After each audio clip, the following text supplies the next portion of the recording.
Advocate മലർപ്പൊടിക്കാരൻ്റെ സ്വപ്നം ആയി അവശേഷിക്കുമെന്നാണ് ശംഖു പറഞ്ഞതിൻ്റെ ഒരു ചുരുക്കം. അതാണ്.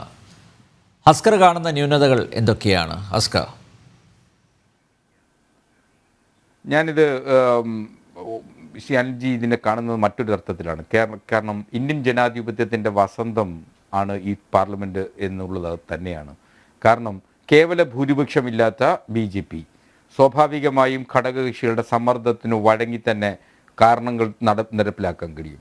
ഒരു ക്രിയാത്മക പ്രതിപക്ഷമായി എണ്ണത്തിൽ കൂടുതലുള്ള പ്രതിപക്ഷ കക്ഷികൾ ഇവിടെയുണ്ട്. അപ്പോൾ സ്വാഭാവികമായും കഴിഞ്ഞ രണ്ടാം മോദി സർക്കാരിനെ പോലെ ഒറ്റയ്ക്കൊരു തീരുമാനമെടുത്ത് നടപ്പിലാക്കുന്നതിന് ആവശ്യമായിട്ടുള്ള ആർജവം ഉണ്ടാവില്ല. മാത്രമല്ല NDA സഖ്യം എന്ന് പറയുന്ന മുള്ളുമുറുക്ക് മൂർഖൻ പാമ്പ് എല്ലാം കൂടി ചേർന്നിട്ടുള്ള ഒരു സഖ്യമായി ഇപ്പോൾ വന്നിട്ടുള്ളത്. കഴിഞ്ഞ ഘട്ടത്തിൽ അങ്ങനെ അതുകൊണ്ട് എന്തും ചെയ്യാനുള്ള കഴിഞ്ഞ ഘട്ടത്തിൽ എന്തും ചെയ്യാനുള്ള ധൈര്യവും, അതുകൊണ്ടാണ് കാശ്മീരിൻ്റെ പ്രത്യേക പദവി പോലും അമിത്ഷായുടെ പോക്കറ്റിൽ നിന്ന് നിയമമായി പുറത്തെടുത്ത് പാർലമെൻറ്റിൽ അവതരിപ്പിക്കുന്ന സാഹചര്യം ഉണ്ടായിട്ടുള്ളത്. പക്ഷെ ഇനി ഇന്ത്യൻ പാർലമെൻറ്റിൽ അത്തരമൊരു സാഹചര്യം ഉണ്ടാകും എന്ന് ഞാൻ കരുതുന്നേയില്ല. എന്തു ജനക്ഷേമ പ്രവർത്തനങ്ങൾ നടപ്പിലാക്കി എന്ന് അവകാശപ്പെട്ടാലും വികസനം ഭാരതം എന്ന ലക്ഷ്യം വെച്ചുകൊണ്ട് മോദി ഗവൺമെൻറ് അധികാരമേറ്റിട്ടും ഇന്ത്യൻ പാർലമെൻറ്റിലെ കഴിഞ്ഞ 2024 തെരഞ്ഞെടുപ്പിൻ്റെ ഓരോ ഘട്ടത്തിലും എന്ത് വികസന ഇന്ത്യയിൽ ചർച്ച ചെയ്തത്? കർഷകരുടെ പ്രശ്നം ചർച്ച ചെയ്തോ? ഇന്ത്യയിലെ തൊഴിലില്ലായ്മ ചർച്ച ചെയ്തോ? ഇന്ത്യയിലെ അഗ്നിവീർ പദ്ധതി എന്ന് നിങ്ങൾ അവകാശപ്പെട്ട അസ്കർ ആദ്യ മന്ത്രിസഭാ യോഗത്തിൽ കിസാൻ സമ്മാൻ നിധി 20,000 കോടി രൂപ വകയിരുത്തിയിരിക്കുകയാണ് കേട്ടോ. നിങ്ങൾ ഈ കർഷകരെ വിറ്റ് വോട്ട് നേടുന്നു, പക്ഷെ മോദി കർഷകരെ സഹായിക്കുന്നു സാമ്പത്തികമായി. നിങ്ങൾ കർഷകരുടെ മണ്ണിലെല്ലാം നിങ്ങളുടെ പാർലമെന്റ് സീറ്റുകൾ എവിടെയാ പോയേ? മഹാരാഷ്ട്രയിൽ, UP യിൽ, ഹരിയാനയിൽ, പഞ്ചാബിൽ ഇന്ത്യയുടെ കർഷകരുടെ മണ്ണുകളാണതെല്ലാം. അവിടെയൊക്കെ നിങ്ങൾക്ക് അമ്പേ പരാജയം ഉണ്ടായിട്ടുള്ളത്. നിങ്ങൾ വിറ്റിരുന്ന ഏറ്റവും പ്രധാനപ്പെട്ട ചായം പൂശിയ കാർഡ് എന്ന് പറയുന്നത് വർഗീയതയുടെ കാർഡായിരുന്നു. രാമക്ഷേത്രമായിരുന്നു നിങ്ങളുടെ തുറുപ്പ് ചീട്ട്. ആ ഫൈസാബാദിൽ എന്താ സംഭവിച്ചത്? നരേന്ദ്രമോദി മത്സരിച്ച വാരാണസിയിൽ 9 മണ്ഡലവും പരാജയപ്പെട്ടതേ. ഒരു മണ്ഡലം മാത്രമേ ജയിക്കാൻ കഴിഞ്ഞുള്ളൂ. അപ്പോൾ അങ്ങനെ നിങ്ങളുടെ സ്റ്റാർ ക്യാമ്പയിനറും സ്റ്റാറുമായിരുന്ന സ്മൃതി ഇറാനി 1 ലക്ഷം വോട്ടുകൾക്ക് പരാജയപ്പെട്ടില്ലേ? അതാണ് ഇന്ത്യയുടെ ജനാധിപത്യത്തിൻ്റെ വസന്തമെന്ന് ഞാൻ കാണുന്നത്. അതുകൊണ്ട് വരുന്ന ദിവസങ്ങൾ BJPക്ക് അത്ര ശുഭകരമാവില്ല. കേരളത്തിൽ നിന്ന് ഒരു സഹമന്ത്രി ഇന്ന് സത്യപ്രതിജ്ഞ ചെയ്യുന്നല്ലോ. രാവിലെ മുതൽ കേൾക്കുന്നത് അദ്ദേഹം ഇട്ടുകളഞ്ഞിട്ട് ഓടുന്ന വാർത്തകളായിരുന്നു. വൈകുന്നേരമായപ്പോൾ അദ്ദേഹം എന്തായാലും അത് ഏറ്റെടുക്കാൻ തയ്യാറായി എന്നുള്ള ആശ്വാസകരമായ വാർത്ത BJPക്ക് ക്യാമ്പ്. അഡ്വക്കേറ്റ് അസ്കർ, കേരളത്തിലെ മാധ്യമങ്ങളുടെ സ്വഭാവം താങ്കൾക്ക് നന്നായിട്ട് അറിയാലോ. കള്ളക്കഥകൾ പ്രചരിപ്പിക്കുക. സുരേഷ് ഗോപി തന്നെ പറഞ്ഞല്ലോ, അത് വ്യാജ വാർത്തയാണെന്ന് പറഞ്ഞല്ലോ. ഇന്നിപ്പോൾ സുരേഷ് ഗോപിക്ക് ടൂറിസം, പെട്രോളിയം, പ്രകൃതിവാതകം നല്ല അന്തസ്സുള്ള വകുപ്പുകൾ തന്നെയാണ് കൊടുത്തിരിക്കുന്നത്. അല്ല, അത് വകുപ്പുകളെ സംബന്ധിച്ച് നമുക്ക് ഒരു തർക്കമില്ല. എല്ലാ വകുപ്പുകൾക്കും അതിൻ്റെതായ പ്രാതിനിധ്യം ഉണ്ടെങ്കിൽ മാത്രമേ ഒരു രാജ്യത്തെ ഭരണം മുന്നോട്ട് കൊണ്ടുപോകാനാവൂ. എല്ലാ വകുപ്പുകൾക്കും അതിൻ്റെതായ പ്രാധാന്യവും ഇന്ത്യയിലുണ്ട്, ഒരു സംശയമില്ല. അതുകൊണ്ട് വകുപ്പുകളെ സംബന്ധിച്ച് അദ്ദേഹത്തെ സൂചിപ്പിക്കാൻ നോക്കണ്ട.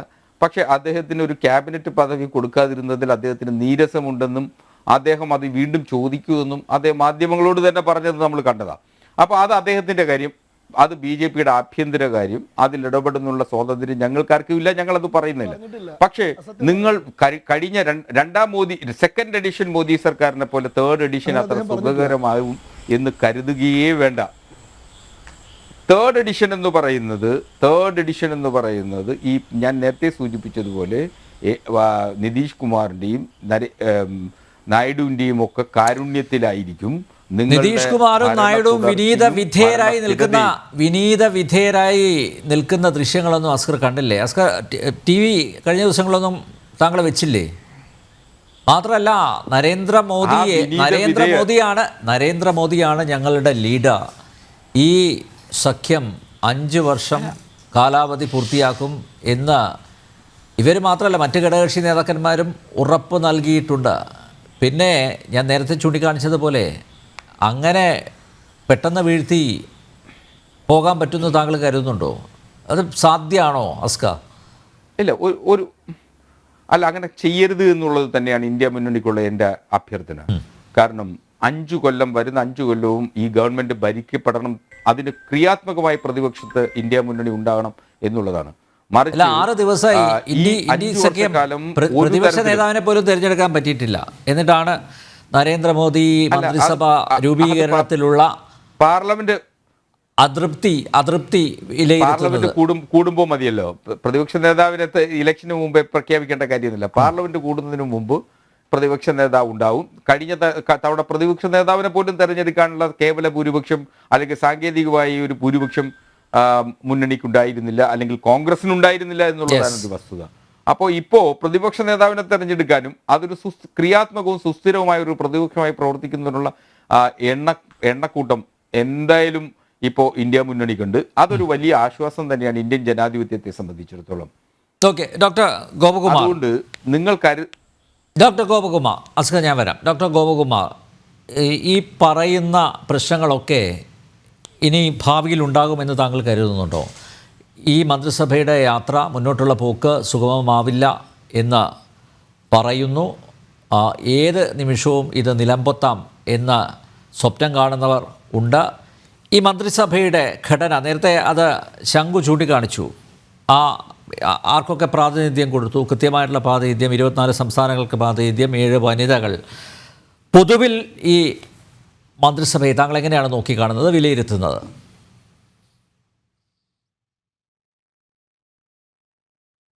തീർച്ചയായിട്ടും ഘടനാപരമായി അത്ര ദുർബലതയുള്ളൊരു മുന്നണിയാണ് എന്ന് ഞാൻ കരുതുന്നില്ല.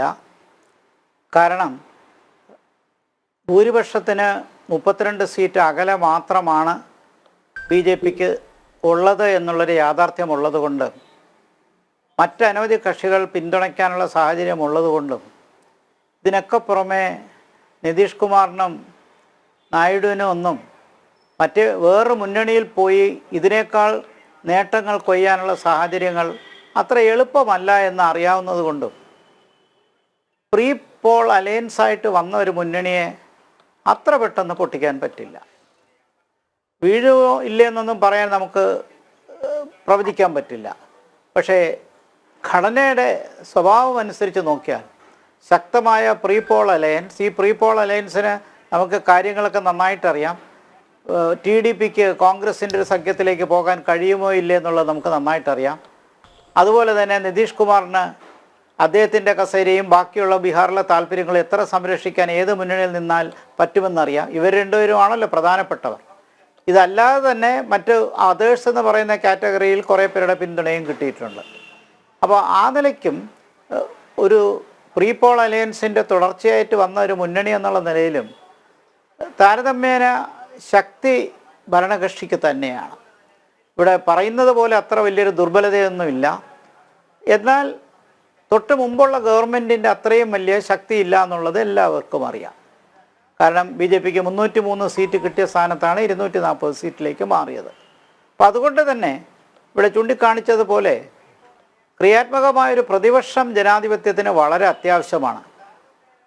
ആ നിലയ്ക്ക് ഒരു ശക്തമായൊരു ജനാധിപത്യം പ്രതിപക്ഷത്തിൽ നിന്ന് വരുന്നുണ്ടെങ്കിൽ അതുതന്നെയാണ് ഗവൺമെൻറ്റിനും നല്ലത്, പ്രതിപക്ഷത്തിനും നല്ലത്. ഈ പാർലമെൻ്ററി ജനാധിപത്യത്തിൽ മുന്നണി രാഷ്ട്രീയം അത്ര മോശപ്പെട്ട കാര്യങ്ങളൊന്നുമല്ല. ലോകത്ത് യൂറോപ്യൻ രാജ്യങ്ങളിലാണ് ഈ മുന്നണി രാഷ്ട്രീയം തുടർന്നതും വന്നതുമൊക്കെ. ഈവൻ ബ്രിട്ടനിൽ പോലും ചിലപ്പോഴൊക്കെ മുന്നണി രാഷ്ട്രീയം ഉണ്ടായിട്ടുണ്ട്. 2 കക്ഷികൾ ഡോമിനൻ്റ് ആയിട്ടുള്ള ഒരു പൊളിറ്റിക്സ് ഉള്ള രാജ്യത്ത് പോലും. ബാക്കി കോണ്ടിനെൻ്റൽ യൂറോപ്പിൻ്റെ കാര്യം പറയേണ്ട കാര്യമില്ല, മുഴുവൻ മുന്നണി രാഷ്ട്രീയമാണ്. അപ്പോൾ ഈ മുന്നണി രാഷ്ട്രീയത്തിനകത്ത് കാണിക്കുന്ന മാനേഴ്സും അതിൻ്റെ പാറ്റേൺസും അവിടെയുള്ള ബാലൻസ് ഓഫ് പവറും എല്ലാം നന്നായിട്ട് കൊണ്ടുപോകാൻ കഴിയുമെങ്കിൽ ഇത് നന്നായിട്ട് പ്രവർത്തിക്കാനുള്ള സാഹചര്യവും ഉണ്ടാകും. നമുക്ക് കേരളമാണല്ലോ ഈ രാജ്യത്തിൽ മുന്നണി രാഷ്ട്രീയത്തിൻ്റെ കളിത്തൊട്ടിലായിട്ട് വന്നത്. 2 പേരുടെ ഭൂരിപക്ഷത്തിൽ ഉമ്മൻചാണ്ടി ഭരിച്ചു. 7-8 പേരുടെ പിന്തുണയിലാണ് 70-ൽ അച്യുതമേനോൻ ഭരിച്ചത്. നല്ല ഭരണങ്ങളുണ്ടായിട്ടുണ്ട്. എന്നാൽ കൂടുതൽ ഭൂരിപക്ഷം കിട്ടുന്ന പല ഗവൺമെൻറ്റുകളും ഇപ്പോൾ തൊട്ട് മുമ്പത്തെ ഗവൺമെൻറ്റിനെ കുറിച്ച് ആക്ഷേപിച്ചതുപോലെ തന്നെ മെജോറിറ്റേറിയനിസം വരുമ്പോഴുണ്ടാകുന്ന അപകടങ്ങൾ കൂടുതലാണ്. ഇപ്പോൾ ജനങ്ങൾ കൊടുത്ത ഒരു റെസ്ട്രിക്റ്റഡ് മാൻഡേറ്റ് ആണ് എന്നുള്ളത് ഭരണകക്ഷിക്ക് മനസ്സിലാക്കണം. അത് മനസ്സിലാക്കിയിട്ടുണ്ട് എന്നാണ് നമ്മൾ വിശ്വസിക്കുന്നത്. മറുവശത്ത് പ്രതിപക്ഷം അവരുദ്ദേശിക്കുന്ന രീതിയിൽ വളർന്നില്ലെങ്കിലും ശക്തിയുടെ കാര്യത്തിൽ തീരെ മോശമല്ല എന്ന് ക്രിയാത്മകമായിട്ട് പ്രതിപക്ഷം ജനാധിപത്യത്തിൽ വളരെ അത്യാവശ്യമാണല്ലോ.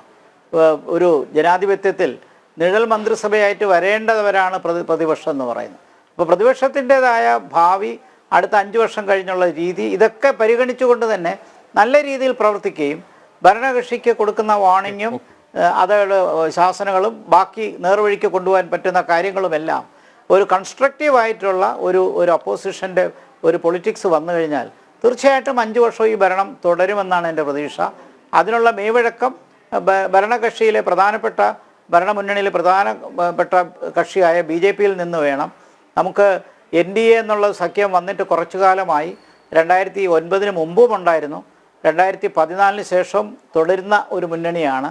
എന്നാൽ ഇന്ത്യ മുന്നണി ഈ ഇടയ്ക്ക് വന്നൊരു മുന്നണിയാണ്. അതിനു മുമ്പ് UPA ആണ് ഉണ്ടായിരുന്നത്. അപ്പോൾ കുറച്ചുകൂടി ഞാൻ ഇതൊക്കെ കൊണ്ടാണ് ഞാൻ പറഞ്ഞത് സ്ട്രക്ചറലി കുറച്ചുകൂടി സ്ട്രോങ് ആണ് NDA മുന്നണി.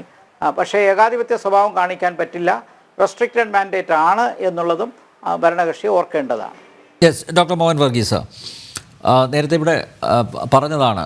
അതായത് അമിത്ഷായുടെ കയ്യിൽ നിന്ന് ആഭ്യന്തര വകുപ്പ് എടുത്തു മാറ്റും, JDU TDP അവർ സമ്മർദ്ദ രാഷ്ട്രീയം കളിക്കും, പ്രധാന പോർട്ട്ഫോളിയോസൊക്കെ അവർക്ക് വേണമെന്ന ആവശ്യം ഉന്നയിച്ചിട്ടുണ്ട് എന്നൊക്കെ പറഞ്ഞിടത്താണ് ഇപ്പോൾ 72 അംഗ മന്ത്രിസഭയിൽ 61 പേരും BJP-യിൽ നിന്നാണ്. ഘടകകക്ഷികൾക്ക് കൊടുത്തത് 11 മന്ത്രിമാരെ മാത്രമാണ്.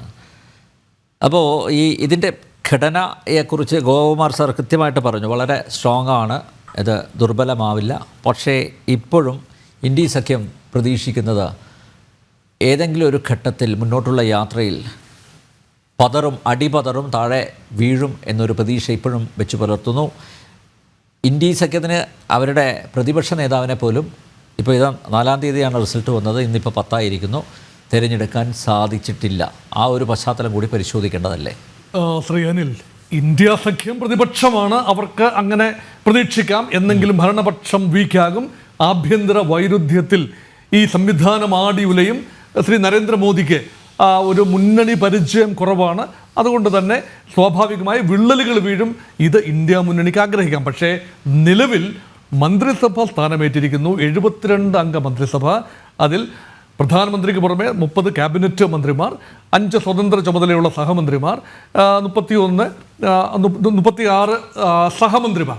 ഇപ്പം ഇങ്ങനെയുള്ള ഒരു സംവിധാനത്തിൽ 12 സീറ്റിലേക്ക് 12 ബർത്തുകളിലേക്ക് ഘടകകക്ഷികളെ ഒതുക്കിക്കൊണ്ടുവരുന്നു. അത് കൃത്യമായി പറഞ്ഞാൽ അവരുടെ അംഗബലത്തിന് ആനുപാതികമായ പ്രാതിനിധ്യമാണ്.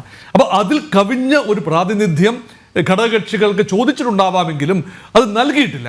നോക്കൂ, തെലുങ്ക് ദേശം പാർട്ടിക്ക് 16 MP-മാരാണുള്ളത്. പക്ഷേ 2 മന്ത്രിമാർ മാത്രമേ ഉള്ളൂ, 1 ക്യാബിനറ്റ് മന്ത്രിയും 1 സഹമന്ത്രിയും. എന്നാൽ ജിതിൻ റാം മാഞ്ചി എന്ന ഒറ്റയാൾ പട്ടാളം, അദ്ദേഹം ഹിന്ദുസ്ഥാൻ അവാം മോർച്ചയുടെ നേതാവാണ്. അദ്ദേഹം മാത്രമാണ് ലോക്സഭയിലെ ആ പാർട്ടിയുടെ നേതാവ്. പക്ഷെ അദ്ദേഹത്തിന് ക്യാബിനറ്റ് റാങ്ക് കൊടുത്തു. 79 വയസ്സുള്ള ക്യാബിനറ്റിലെ സീനിയർ മോസ്റ്റ് അംഗമാണ്. ഒരുപക്ഷെ അദ്ദേഹത്തിന് ഇനി ഒരു അംഗത്തിന് ബാല്യമില്ല. അത് മാത്രമല്ല, അദ്ദേഹം മഹാദളിത് വിഭാഗത്തിൽപ്പെടുന്ന ബീഹാറിലെ മുൻ മുഖ്യമന്ത്രിയും സമുന്നതനായ നേതാവുമാണ്. അപ്പോൾ ഇതിനകത്തൊരു പ്രതീകാത്മകതയുണ്ട്. അതുപോലെ രാംവിലാസ് പാസ്വാന്റെ മകൻ ചിറാഗ് പാസ്വാൻ, ലോക് ജനശക്തി പാർട്ടി, അദ്ദേഹത്തിൻ്റെ പാർട്ടിക്ക് 5 MP-മാരാണുള്ളത്. 5-ൽ ഒരാൾ മന്ത്രി എന്ന ഒരു പരിഗണന വരുമ്പോൾ അദ്ദേഹത്തിന് ക്യാബിനറ്റ് മന്ത്രി, കേവലം 41 വയസ്സ് മാത്രം പ്രായമുള്ള മുൻ സിനിമാ താരം കൂടിയായ പാസ്വാന് മന്ത്രിപദം കൊടുത്തിരിക്കുന്നു, ക്യാബിനറ്റ് റാങ്കോടുകൂടി. അതേസമയം ക്യാബിനറ്റ് റാങ്കിൽ പരീക്ഷിച്ചിരിക്കുന്നു കേവലം 2 MP-മാർ മാത്രമുള്ള ജനതാദൾ സെക്യുലറിൻ്റെ ദേവഗൗഡയുടെ മകൻ HD കുമാരസ്വാമിക്ക് ക്യാബിനറ്റ് റാങ്ക് കൊടുത്തിരിക്കുന്നു. അദ്ദേഹം മുൻ മുഖ്യമന്ത്രി കൂടിയാണ് കർണാടകത്തിലെ. അപ്പോൾ ഇവിടെ എണ്ണം മാത്രമായിരുന്നില്ല, ഞാൻ പറഞ്ഞു വരുന്നത് എണ്ണം മാത്രമായിരുന്നില്ല ശ്രീ അനിൽ പരിഗണനാ വിഷയം. ഇവിടെ അർഹത എന്നത് പരിഗണിച്ചു. ഒരു ശക്തനായ പ്രധാനമന്ത്രിക്ക് മാത്രമേ അർഹതയനുസരിച്ച് സ്ഥാനങ്ങൾ വീതിക്കാൻ പറ്റൂ. ഇവിടെ കല്ലുകടി എന്ന് പറയുന്നത് ഉണ്ടായത്, ചെറിയ തോതിലെങ്കിലും ഉണ്ടായത്, NCP അജിത് പവാർ വിഭാഗം മന്ത്രിസഭയിൽ ചേരുന്നതിൽ നിന്നും വിട്ടുനിന്നു. വിസമ്മതിച്ചോ എന്ന് എനിക്കറിയില്ല, വിട്ടുനിന്നു. അവർ മുന്നോട്ട് വെച്ചത് ഒരു ക്യാബിനറ്റ് പദവിയാണ് ചോദിച്ചത്. അത് പ്രഫുൽ പട്ടേലിന് വേണ്ടിയാണ് ചോദിച്ചത്. ഇപ്പം പ്രഫുൽ പട്ടേലിൻ്റെ മുൻകാല ചെയ്തികൾ നമുക്കറിയാം, ചെറിയ വിവാദങ്ങളിൽപ്പെട്ട ഒരു ആളാണ്. അപ്പോൾ വിവാദങ്ങളിൽപ്പെട്ടവരെ പരമാവധി ഒഴിവാക്കി നിർത്തുക എന്ന ഒരു നയം ഒരുപക്ഷെ അവിടെ ഉണ്ട്. ഒരു സഹമന്ത്രി പദം കൊടുക്കാൻ തയ്യാറായിരുന്നു എന്നാണ് മനസ്സിലാക്കുന്നത്. അതെ അതെ, ഡോക്ടർ മോഹൻ വർഗീസ് അദ്ദേഹം നേരത്തെ ക്യാബിനറ്റ് മന്ത്രിയായിരുന്നു, അതുകൊണ്ട് ഇക്കുറി സഹമന്ത്രി പദവി ഏറ്റെടുക്കാൻ പറ്റില്ല. എന്നെ കൊച്ചാക്കുന്നത് പോലെയാണ് അല്ലേ? അത് ഈഗോയുടെ വിഷയമാണ്, ഈഗോ വിഷയം. അത് മാത്രമല്ല, ഇപ്പോൾ ശിവസേനയുടെ ഭാഗത്ത് കുറച്ചുകൂടി ഗൗരവമായിട്ട് കാണേണ്ട ഒരു വിഷയം, മഹാരാഷ്ട്രയുടെ ശിവസേന ഷിൻഡെ വിഭാഗത്തിന് 7 MP-മാരുണ്ട്. അവിടെ ഒരു മന്ത്രി മാത്രം, ഒരു സഹമന്ത്രി മാത്രമാണ്, ഒരു ക്യാബിനറ്റ് ബർത്ത് അവിടെ നിഷേധിക്കപ്പെട്ടു എന്ന തോന്നൽ. ഇപ്പം നായിഡുവിന് വേണ്ടി ചന്ദ്രബാബു നായിഡുവിൻ്റെ പാർട്ടിക്ക് ഒരു ക്യാബിനറ്റ് മന്ത്രി പദം കൊടുത്തു. അതുപോലെ ജനതാദൾ യുണൈറ്റഡിന് ഒരു ക്യാബിനറ്റ് മന്ത്രി, ലലൻ സിംഗിന് ക്യാബിനറ്റ് മന്ത്രി പദം കൊടുത്തു. പിന്നെ അപ്പം പല ഘടകകക്ഷികൾക്കും ക്യാബിനറ്റ് മന്ത്രി കൊടുക്കുമ്പോൾ ഒരു അംഗമുള്ള, ഞാൻ പറഞ്ഞല്ലോ ജിതിൻ റാം മാഞ്ചിക്ക് പോലും ക്യാബിനറ്റ് പദം കൊടുക്കുമ്പോൾ 7 അംഗങ്ങളുള്ള ശിവസേനയ്ക്ക് ക്യാബിനറ്റ് പദവി നിഷേധിച്ചത് ഒരു വിഷയമായി അവർ സ്വാഭാവികമായിട്ട് കണ്ടിരിക്കാം. പക്ഷെ അവരെല്ലാം ഒരുപക്ഷെ ജൂനിയർ മിനിസ്റ്റേഴ്സാണ്, ആദ്യ സമയത്ത് എത്തുന്നവരൊക്കെ ആയിരിക്കാം, അതായിരിക്കും. അപ്പം നരേന്ദ്രമോദിയുടെ ഒരു വ്യക്തിപരമായ ഒരു പിക്ക് ആൻഡ് ചൂസ് ഇതിനകത്ത് ഉണ്ടായിരുന്നു എന്ന് വേണം കരുതാൻ. അതുകൊണ്ട് ഇപ്പോൾ മഹാരാഷ്ട്രയിൽ 4 മാസത്തിനുള്ളിൽ നിയമസഭാ തെരഞ്ഞെടുപ്പ് നടക്കണം. അപ്പോൾ അവിടെ പൊട്ടലും ചീറ്റലും എല്ലാം സ്വാഭാവികമാണ്, ഈ വിലപേശലൊക്കെ ഉണ്ടാകും. അത് ഒഴിവാക്കാൻ വേണ്ടി ചെറിയ തോതിൽ ഒരു മന്ത്രിസഭാ പുനഃസംഘടനയോ ഒരു സംവിധാനത്തിൽ ചെറിയ മാറ്റമോ ഒക്കെ ഒരു പക്ഷേ മഹാരാഷ്ട്രയിൽ സംഭവിച്ചേക്കാമെന്ന് എനിക്ക് തോന്നുന്നു. ഈ ഘടകകക്ഷികൾക്ക് ചെറിയ അസംതൃപ്തിയെല്ലാം പരിഹരിച്ചുകൊണ്ട് മുന്നോട്ട് പോകാമെന്ന പ്രതീക്ഷയാണ്. പക്ഷെ പൊതുവെ ഒരു സുദൃഢമായ ഒരു കാര്യമാണ്. അത് മാത്രമല്ല, ഒരു കണ്ടിന്യൂറ്റി എന്ന ഒരു സന്ദേശം മോദി കൊടുത്തിരിക്കുകയാണ്. കഴിഞ്ഞ മന്ത്രിസഭയിലെ പ്രമുഖമായ വകുപ്പുകൾ കൈകാര്യം ചെയ്ത അതേ മുഖങ്ങൾ തന്നെയാണ് കേന്ദ്ര ആഭ്യന്തരമന്ത്രിയായി അമിത്ഷാ തിരിച്ചെത്തിയിരിക്കുന്നു, ധനകാര്യമന്ത്രിയായി നിർമ്മലാ സീതാരാമൻ തിരിച്ചെത്തിയിരിക്കുന്നു, പ്രതിരോധ മന്ത്രിയായി രാജ്നാഥ് സിംഗ് തിരിച്ചെത്തിയിരിക്കുന്നു, അതുപോലെ വിദേശകാര്യമന്ത്രിയായി ജയശങ്കർ തിരിച്ചെത്തിയിരിക്കുന്നു. ഇവിടെ ആകപ്പാടെ മാറ്റം JP നഡ്ഡയുടെ വകുപ്പ് മാത്രമാണ് മാറ്റം. അദ്ദേഹം പ്രസിഡന്റ് പദത്തിൽ BJPയുടെ ദേശീയ അധ്യക്ഷൻ എന്ന പദത്തിൽ നിന്നും മന്ത്രിസഭയിലേക്ക് വന്നപ്പോൾ അദ്ദേഹത്തിന് ആരോഗ്യവകുപ്പ് കൊണ്ട് ഹർഷവർദ്ധൻ നേരത്തെ വഹിച്ചിരുന്ന ആരോഗ്യവകുപ്പ് കൊടുത്തിരിക്കുന്നു. അങ്ങനെ ചെറിയ മാറ്റങ്ങൾ വരുത്തി continuity and small slight change ആരോഗ്യവകുപ്പ് കൈകാര്യം ചെയ്തിരുന്നു നേരത്തെ. അദ്ദേഹം മുൻകാലത്ത് ആദ്യ മോഡി സർക്കാർ ആരോഗ്യവകുപ്പ് കൈകാര്യം ചെയ്തിരുന്നതാണ്. അപ്പൊ ഇതിനകത്തെല്ലാം ഒരു പ്രതീകാത്മകതയുണ്ട്. എല്ലാ വിഭാഗങ്ങൾക്കും ന്യായമായ അർഹമായ പ്രാതിനിധ്യം കൊടുത്തു എന്ന് കരുതാവുന്നതാണ്. പക്ഷേ തുല്യമായ പരിഗണന കൊടുത്തിട്ടില്ല, അത് കൊടുക്കാനാവില്ല. കാരണം അതിനകത്ത് മറ്റു പരിഗണനകളുണ്ട്. കാരണം പലപ്പോഴും ചില പ്രാദേശിക പരിഗണനകളുണ്ട്, ചില മറ്റ് പരിഗണനകളുണ്ട്, സമവാക്യങ്ങൾ, ജാതി സമവാക്യങ്ങൾ ഉൾപ്പെടെയുള്ള സമവാക്യങ്ങൾ പൂരിപ്പിച്ചു പോകണം. അപ്പോൾ ഒരു പ്രധാനമന്ത്രിയെ സംബന്ധിച്ചിടത്തോളം ക്യാബിനറ്റിൻ്റെ വകുപ്പ് വിതരണം എന്ന് പറയുന്നത് ഒരു വലിയ ജാണിന്മേൽ കളിയാണ്. എന്തെല്ലാം ചെയ്യും. ഇപ്പം നോക്കൂ, ശ്രീ സുരേഷ് ഗോപിക്ക് ഒരു ക്യാബിനറ്റ് പദവിയാണ് മലയാളികൾ പ്രതീക്ഷിച്ചത്. സ്വാഭാവികമായി ഭാരതീയ ജനതാ പാർട്ടിയുടെ താമര ആദ്യമായി കേരളത്തിൽ ലോക്സഭയിൽ വിരിയുകയാണ്. അവിടെ ഒരു ക്യാബിനറ്റ് മന്ത്രിസഭ അല്ലെങ്കിൽ സ്വതന്ത്ര ചുമതലയുള്ള സഹമന്ത്രി പദം. പക്ഷേ ഇപ്പോൾ ലഭിച്ചിരിക്കുന്ന വകുപ്പുകൾ പെട്രോളിയം, പ്രകൃതിവാതകം. അപ്പോൾ കേരളത്തിൽ ടൂറിസം വളരെ പ്രധാനമാണ്. കേരളം ഗോഡ്സ് ഓൺ കൺട്രി എന്നാണല്ലോ അറിയപ്പെടുന്നത്. അപ്പോൾ അനന്തമായ സാധ്യതകളാണ് ടൂറിസം വകുപ്പ്. ഒരുപക്ഷെ പെട്രോളിയം, പ്രകൃതിവാതകത്തെക്കാൾ കേരളത്തിന് ചേരുന്ന ഒരു വകുപ്പ് ടൂറിസം തന്നെയാണ്. ഒരു പ്രധാനപ്പെട്ട international tourism destination and tourism ഹബ്ബായി കേരളത്തെ വളർത്തിയെടുക്കാൻ ഒരു സുരേഷ് ഗോപി ടച്ചിന് സാധിക്കും. ആ രീതിയിൽ തന്നെയാണ്. ഒരുപക്ഷെ അതിൻ്റെ പിന്നിൽ ഒരു വലിയ ചിന്ത അടങ്ങിയിട്ടുണ്ട്. പക്ഷേ സുരേഷ് ഗോപി ഉദ്ദേശിക്കുന്ന പോലെ 10 വകുപ്പുകൾ അതെല്ലാം ഏകോപിപ്പിക്കുന്ന ഒരു വലിയ സാന്നിധ്യം അതങ്ങനെയൊക്കെ ആകാൻ സാധിക്കുമെങ്കിൽ നല്ലതാണ്. അത് നമുക്ക് കാത്തിരുന്ന് കാണാവുന്ന കാര്യം തന്നെയാണ്. അതുകൊണ്ട് ഏതാണ്ട് എല്ലാവരെയും തന്നെ പ്രതീകാത്മകമായിട്ടെങ്കിലും സന്തോഷിപ്പിക്കുന്ന രീതിയിലാണ്. വളരെ കുറച്ച് മാത്രം അസ്വാരസ്യങ്ങളാണ് ഈ ഘട്ടത്തിൽ വെളിയിൽ വരുന്നത്. അത് തികച്ചും സ്വാഭാവികമാണ്. മുന്നണി വരുമ്പോൾ ഈ അസ്വാരസ്യങ്ങളൊക്കെ എക്കാലത്തും ഉണ്ടായിട്ടുണ്ട്. അതൊക്കെ ഒരു പൊട്ടിത്തെറിയിലേക്ക് കലാശിക്കും എന്ന രീതിയിലുള്ള സൂചനകൾ ഒന്നും തന്നെ ശ്രീ അനിൽ ഇപ്പോൾ വരുന്നില്ല എന്നതാണ് യാഥാർത്ഥ്യം. Yes, Sreekumar sir, doctor Mohan Varghese പറഞ്ഞത് മുഖവിലക്ക് എടുക്കുകയാണെങ്കിൽ ഈ താങ്കൾ നേരത്തെ ചൂണ്ടിക്കാണിച്ച പ്രധാനപ്പെട്ട ഘടകകക്ഷികളുടെ രാഷ്ട്രീയ സമ്മർദ്ദം ഒന്നും അത് BJP നേതൃത്വത്തെ ഏശിയിട്ടില്ല എന്നല്ലേ മനസ്സിലാക്കേണ്ടത്? അല്ല, ശ്രീ മോഹൻ വർഗീസ് അദ്ദേഹത്തിന്റെ നിരീക്ഷണങ്ങളോട് അവതരിപ്പിച്ചത് മാത്രമേ ഉള്ളൂ. ഞാൻ ഒരു പ്രതിപക്ഷ മനസ്സോടെ കോൺഗ്രസ് പക്ഷപാതി എന്ന നിലയ്ക്കുള്ള ഒരു നിരീക്ഷകനായതുകൊണ്ട് ഞാൻ എൻ്റെ കാഴ്ചപ്പാട് വേറെ രീതിയിലായിരുന്നു കാണുക. അതായത് ഇവിടെ TDPയുടെ കാര്യം തന്നെ ഞാൻ ആദ്യം പറയാം. TDPക്ക് ഒരു ക്യാബിനറ്റ് മന്ത്രിയും ഒരു സഹമന്ത്രിയുമേ ഉള്ളൂ. TDPയുടെ പുതിയ മന്ത്രി എന്ന് പറയുന്നത് 36 വയസ്സുള്ള പുതിയ ആളാണ്. അദ്ദേഹത്തിന്റെ അത്ര വലിയ പ്രവർത്തന പരിചയമൊന്നും ഇല്ലാന്ന് അറിയാമല്ലോ. അപ്പൊ പ്രവർത്തന പരിചയമൊന്നും അല്ല ഇതില്. ഘടകകക്ഷികൾ നിർദ്ദേശിച്ച ആളെ മോദി മന്ത്രിയാക്കിയെന്ന് മാത്രമേ ഉള്ളൂ. മോദിക്ക് ആരെയും തിരഞ്ഞെടുക്കാൻ കഴിയില്ലല്ലോ. അദ്ദേഹത്തിന്റെ മന്ത്രിസഭയിലെ അംഗങ്ങളെ പോലും ഇപ്പോൾ അദ്ദേഹത്തിന്റെ പഴയപോലെ തിരഞ്ഞെടുക്കാൻ പറ്റുമോ എന്ന് ചോദിച്ചാൽ എനിക്കതിനെ കുറിച്ച് ഉറച്ച അഭിപ്രായമില്ല. കാരണം നിതിൻ ഗഡ്കരിയൊക്കെ ഇത് പഴയ പോലെ ഒരു മോദി പ്രഭാവത്തോടെ ഒരു ഏകാധിപത്യ പ്രവണതയോടെയുള്ള BJP മന്ത്രിസഭ വന്നിരുന്നുവെങ്കിൽ ഗഡ്കരിയൊക്കെ ഏത് രീതിയിലാണ് BJP നോക്കിക്കാണുക എന്നൊക്കെ ഒരു വാർത്തകളൊക്കെ പ്രചരിച്ചിരുന്നതാണ്. അപ്പൊ ഘടകകക്ഷികൾ മുന്നോട്ട് വെക്കുന്നവരെയാണ് മോദി മന്ത്രിയാക്കിയിട്ടുള്ളത്, അല്ലാണ്ട് മോദിയുടെ തീരുമാനമല്ലത്. അപ്പൊ അതുകൊണ്ട് ഇപ്പൊ ശിവസേന കാര്യം പറഞ്ഞു. ശിവസേന എന്തുകൊണ്ടാണ്? അതൊരു സമ്മർദ്ദമാണ് BJPയുടെ. കാരണം മഹാരാഷ്ട്ര മുഖ്യമന്ത്രിയാണ് ഷിൻഡെ. അപ്പൊ നിങ്ങൾക്കൊരു മുഖ്യമന്ത്രി സ്ഥാനം ഉണ്ട്, നിങ്ങൾ അവിടെ BJPയും മുന്നണി മന്ത്രിസഭ വേണ്ട പോലെ പ്രവർത്തിക്കാത്തതുകൊണ്ട് അവിടെ കോൺഗ്രസ് മുന്നണി ജയിച്ചിരിക്കുന്നു.